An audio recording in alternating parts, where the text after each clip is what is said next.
You've probably had this moment before. You study for hours, you read the textbook, watch the lectures, take notes. You feel like you're doing everything right. But when the exam comes, the questions look different.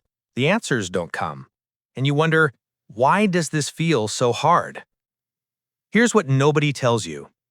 It's not about how much you study, it's about how you think. Most students are stuck at the bottom of an invisible ladder. They're working hard, grinding through material, but they're thinking at the wrong level, and because of that, they hit a ceiling. But there's another group, the A+ students, the ones who seem to get it effortlessly. They're not smarter, they're not studying longer, they're just thinking differently. Today, I'm going to show you the 6 levels of thinking that separate average students from elite ones. By the end, you'll know exactly which level you're stuck at, and more importantly, how to climb higher. Because here's the truth. The students who reach the top aren't the ones who work the hardest. They're the ones who think the deepest. Let's start at the bottom. Level 1 is called Remember. This is where most students begin. It's the world of flashcards, highlighting, and endless rereading. Picture this. It's Sunday night. You're sitting at your desk with a stack of notes. You've got your highlighters lined up, yellow for important, pink for very important, orange for extremely important.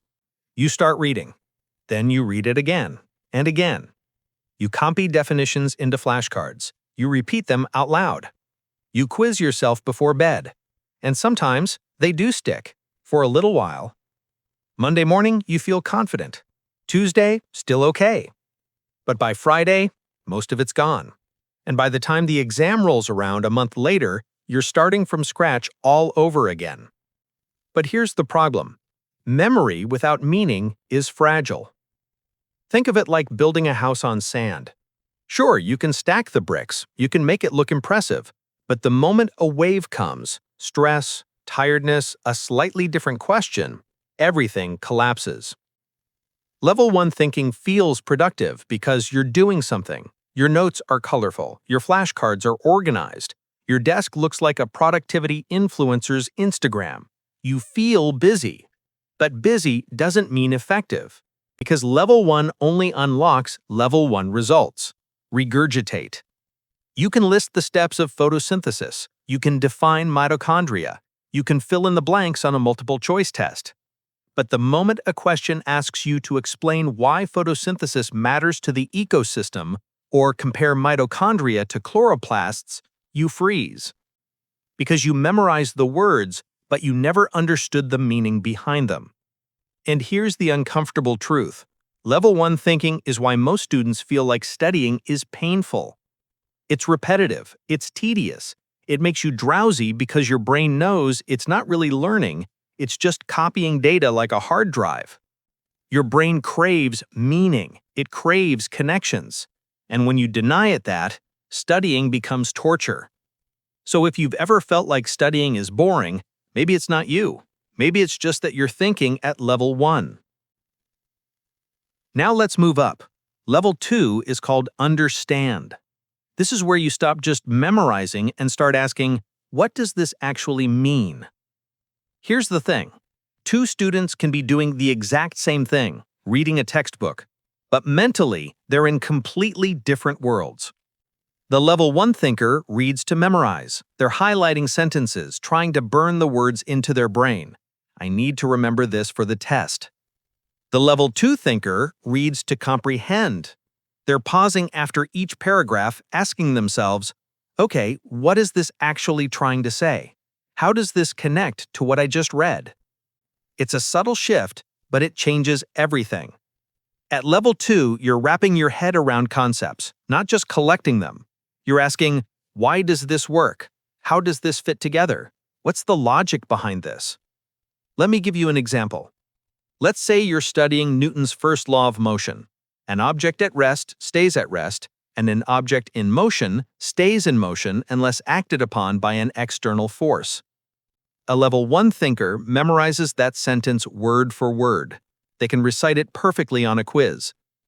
A Level 2 thinker reads it and thinks, okay, so things don't just start or stop moving on their own. Something has to push or pull them. That's why a ball keeps rolling until friction slows it down. That's why I need to keep pedaling my bike or it'll eventually stop. See the difference? One is storing words, the other is building understanding. And when you unlock level 2 thinking, you unlock level 2 results. Explain. Now you can answer questions like, explain the process of cellular respiration.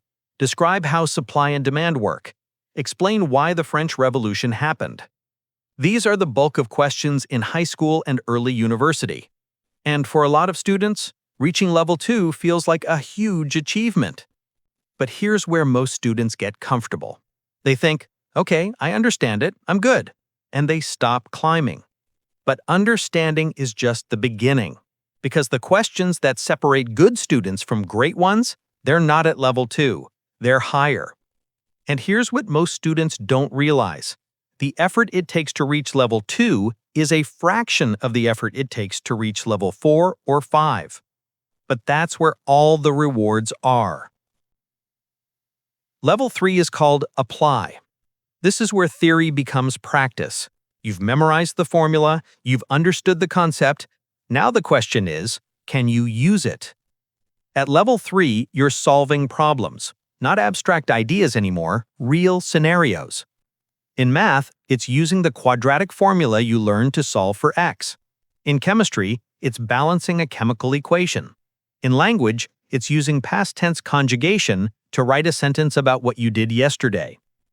Level 3 thinking unlocks level 3 results, simple problem solving. These are what I call one-to-one problems. One concept you learned, one problem you solve. The path is clear, the tool is obvious. And for a lot of students, this feels like success. You can do something now, not just talk about it. You can solve the practice problems at the end of the chapter. You can get through the homework. But here's the catch. Level 3 problems are predictable. The textbook taught you how to calculate the area of a circle. The homework asks you to calculate the area of a circle. You use the formula, you get the answer, done. You know which tool to use because the question basically tells you. You're following a recipe, not creating one. And that's fine until you hit a question that doesn't tell you what to do. Let me give you an example. Imagine you're in a physics exam. You've learned about velocity, acceleration, and force, all separate concepts. A level 3 question would say, calculate the velocity of an object that travels 100 meters in 20 seconds. Easy. Distance divided by time. You've practiced this 100 times. But then you see this question. A car accelerates from rest to 60 kilometers per hour in 8 seconds. If it continues at that acceleration, how far will it travel in the next 5 seconds? Now you're stuck, because this isn't a one-to-one problem anymore. You need to combine multiple concepts. You need to think strategically about which formula to use first. That's when most students freeze, because they've been thinking at level 3, but the exam is testing level 4. Now we're entering higher order thinking. Level 4 is called analyze. This is where most students hit their first real wall. At level 4, you're not just looking at information in isolation anymore. You're comparing, contrasting, finding patterns and differences. You're looking at relationships. You're asking, how is this similar to that? What's the relationship between these concepts? What happens when I change one variable? How does it affect everything else? Level 4 thinking unlocks level 4 results. Comparison. Now you can answer questions like, compare the causes of World War I and World War II. What are the similarities and differences between mitosis and meiosis? How does Keynesian economics differ from classical economics? These questions don't just ask you to know things, they ask you to see connections between things. And here's where it gets interesting. Level 4 thinking feels harder. It takes more mental effort. You can't just pull a single fact from your memory and call it done. You're thinking for longer, more deeply. Your brain is working in ways it didn't have to before. You might find yourself staring at your notes for 5 minutes trying to figure out how two concepts relate. You might need to draw diagrams, make tables, create Venn diagrams that force your brain to think at level 4. And because of that, a lot of students think they're doing something wrong. They slow down, they get frustrated. They look at the clock and think, I've been studying for an hour and I've only covered 2 pages. This is taking too long. So they go back to what feels easier, level 2 or level 3 thinking. They go back to just understanding or just practicing problems. But here's the truth. That extra effort, that's not a sign you're failing. That's growth. Your brain is forming deeper connections. Your memory is getting stronger. The neurons in your brain are literally building new pathways. Scientists call this phenomenon the misinterpreted effort hypothesis. When learning feels hard, we assume we're bad at it. We think, if I was smart enough, this would be easy. But actually, that difficulty is a sign you're learning at a higher level. Easy learning creates weak memory. Difficult learning creates strong memory. Think about it. When you effortlessly reread your notes for the 10th time, your brain is barely engaged. It's coasting, nothing is being built. But when you're struggling to compare two complex concepts, your brain is firing on all cylinders. It's making connections, it's building structure. So if you want to reach level 4 results, you have to embrace the effort. Venn diagrams, comparison tables, mind maps that force you to show how ideas connect and contrast. These aren't just study tricks. They're tools that force your brain to think at level 4. And when you do that consistently, you start standing out, because most students never make it past this wall. They give up when it gets hard. They go back to the comfortable levels. But the ones who push through, they're the ones professors notice. They're the ones who start getting top marks. Now we're at the level that separates good students from elite ones. Level 5 is called evaluate. This is where A+ students live. At level 4, you analyzed, you compared and contrasted, you found similarities and differences. At level 5, you ask the next question. So what? Why does this matter? Which option is better and why? What's the most important factor here? If I had to choose, what would I prioritize? Level 5 thinking is about judgment. You're not just finding similarities and differences anymore. You're forming conclusions. You're making decisions. You're prioritizing. You're justifying your choices. And when you unlock level 5 thinking, you unlock level 5 results. Prioritize. These are the questions that require you to critique an argument, justify a choice, defend a position, recommend a course of action. Let me give you an example from biology. A level 4 question might ask, compare aerobic and anaerobic respiration. You'd explain that aerobic uses oxygen and produces more energy, while anaerobic doesn't use oxygen and produces less energy. But a level 5 question asks, a marathon runner trains at high altitude for several weeks before a race. Evaluate whether this is an effective strategy and justify your answer. Now you're not just comparing concepts. You're using that comparison to make a judgment. You're weighing factors like oxygen availability, red blood cell production, muscle adaptation. You're considering pros and cons. You're coming to a conclusion and defending it. And here's the thing. These are the questions that filter out the A students from the A+ students. Because level 5 requires you to go back and forth. You can't just rely on one piece of information. You're jumping between your textbook, your notes, your lectures. You're connecting dots that aren't obvious. You're thinking about implications and consequences. It's messy, it's mentally exhausting, and it takes time. But this is where mastery lives. Because when you can evaluate, when you can prioritize and justify, you're not just regurgitating information. You're not just understanding it. You're not even just applying it. You're thinking like an expert in the field. And that's the level that will carry you through university, postgrad, and your career. Most professionals at senior positions operate at level 5 every day. Doctors don't just know diseases, they evaluate which diagnosis is most likely. Lawyers don't just know laws, they evaluate which argument is strongest. Engineers don't just know physics, they evaluate which design solution is best. So if you want to reach the top results, you need to train yourself to think at level 5. Not just occasionally when the exam forces you to, consistently, every time you study. And here's what's fascinating. When you train yourself to think at level 5, something unexpected happens. You start retaining information better.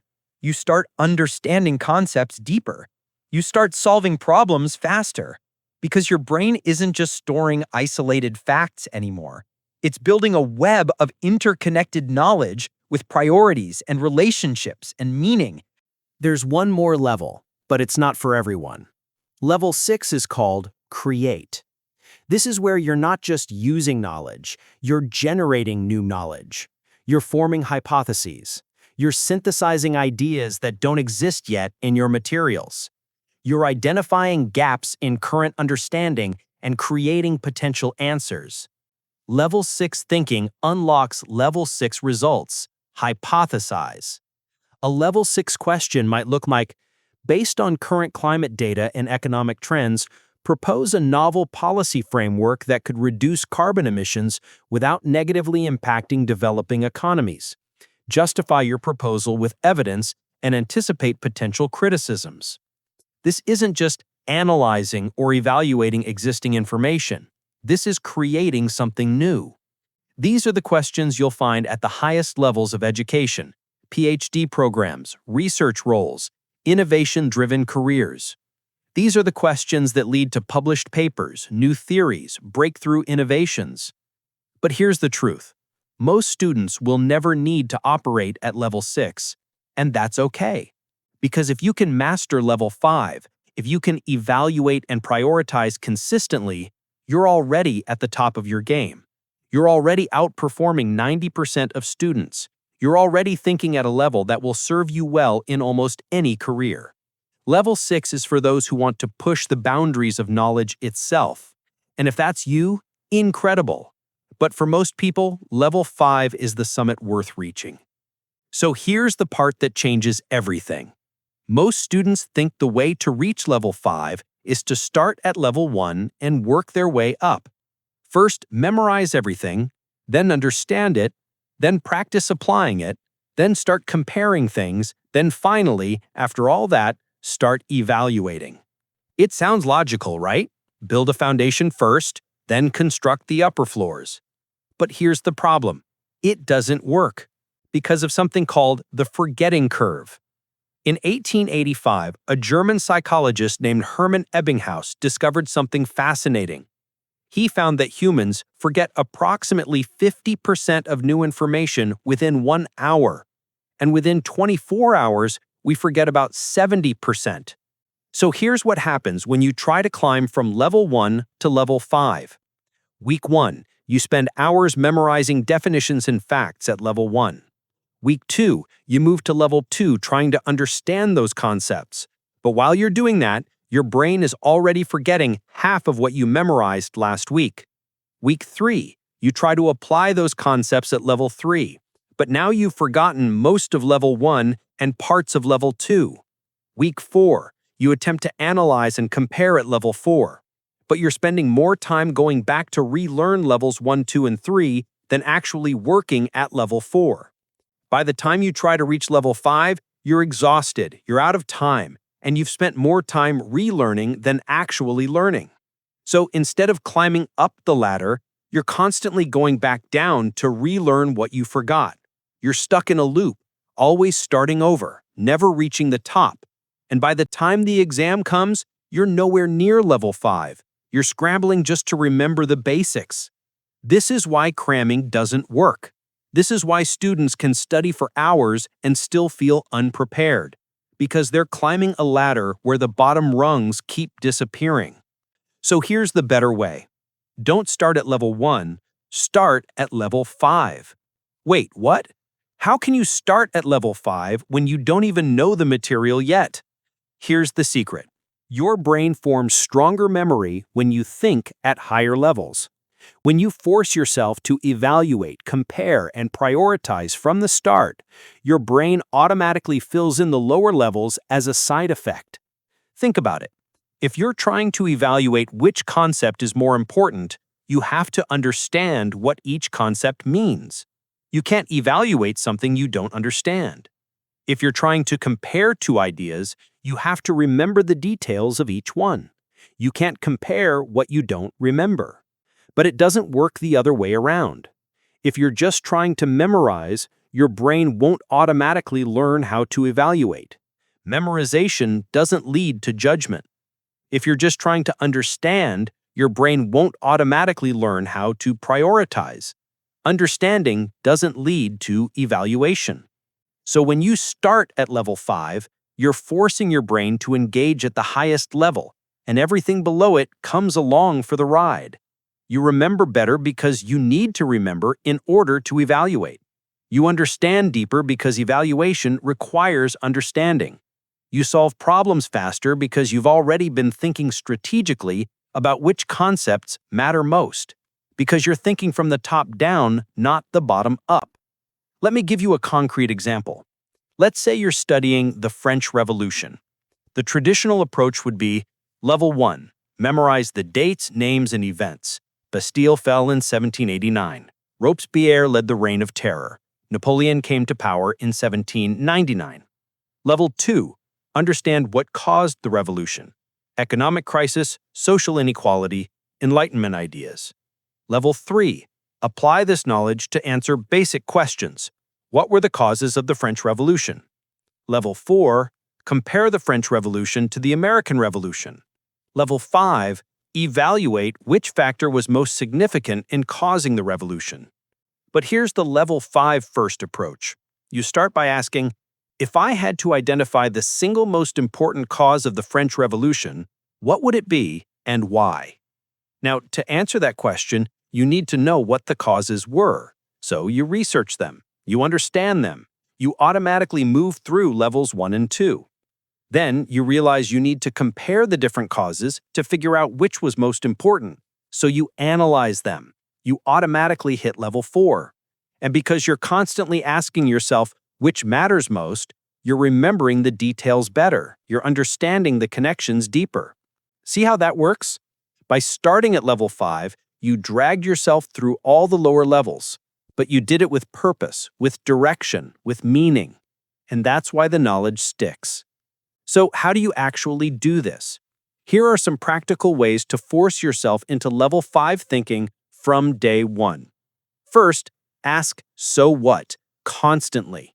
Every time you learn something new, immediately ask yourself, why does this matter? How does this connect to everything else I know? Which idea is more important, this one or the one I just learned? Don't just passively consume information, interrogate it. When you read that mitochondria are the powerhouse of the cell, ask, so what? Why does that matter? What would happen if cells didn't have mitochondria? Is this more important than the nucleus or the ribosomes? This habit alone will transform how you study. Second, create your own exam questions. Use an AI tool and ask, give me level 5 evaluation questions for my subject at my education level, then practice answering them. These are the exact types of questions your professors are thinking about when they write exams. Because professors don't write exams randomly. They follow frameworks like Bloom's taxonomy to create questions that test different levels of thinking. And the questions that separate the A students from the B students, they're level 4 and level 5 questions. So if you practice those from the beginning, you're already thinking at the level the exam will test. Third, use techniques that force evaluation. Mind maps, but not just connecting ideas randomly. As you build your mind map, constantly ask yourself, which connection is more important? Which relationship is cause and which is effect? Teaching someone else, but not just explain what something is, focus on explaining why it matters, why one approach is better than another, what the implications are. Answering essay questions, even if your exam is multiple choice, force yourself to write out answers that require you to justify your thinking. I believe X is more important than Y because. Fourth, embrace the discomfort. If thinking at level 5 feels hard, that's the point. When you feel that mental strain, when you feel like you're thinking slower, when you feel frustrated that you can't just breeze through the material, that's not failure. That's your brain building stronger neural pathways. That's your memory forming deeper connections. That mental effort is a signal that you're learning at a level that will actually stick. So don't shy away from it. Lean into it. Most students run from difficulty. They think, this is too hard. I must be doing it wrong. But the students who reach the top, they recognize that feeling and think, this is hard. That means it's working. So here's the truth.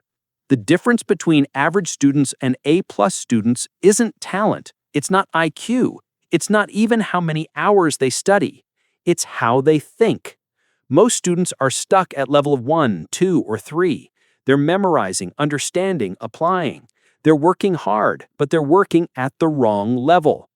But the students who reach the top, they're thinking at level 5 from day 1. They're evaluating, prioritizing, connecting ideas in ways that others don't. They're asking, so what, when others are just asking, what?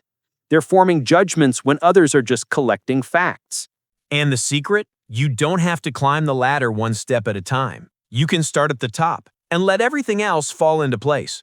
Because when you think at level 5, your brain automatically handles levels 1 through 4 as a natural consequence.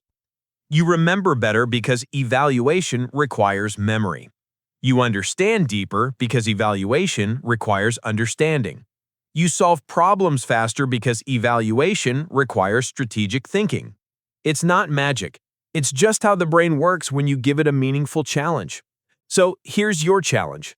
The next time you sit down to study, don't ask yourself, what do I need to remember? Don't even ask, what do I need to understand? Ask yourself, what's the most important concept here and why? Force yourself into level 5 thinking from the very first moment and watch how everything else, the memory, the understanding, the problem solving, becomes easier. Not because the material got simpler, but because your brain is finally working at the level it was designed for. Because here's what most students don't realize. Your brain doesn't want to memorize random facts. It wants to make sense of the world. It wants to form judgments. It wants to prioritize and evaluate. When you deny it that by staying at level 1 or 2, studying feels like torture. But when you give it what it craves, meaningful thinking at level 5, studying becomes engaging. It becomes challenging in a good way. It becomes the kind of work that leaves you tired but satisfied. The students who think deeper are the ones who rise higher. If this video helped you see studying in a new way, hit subscribe.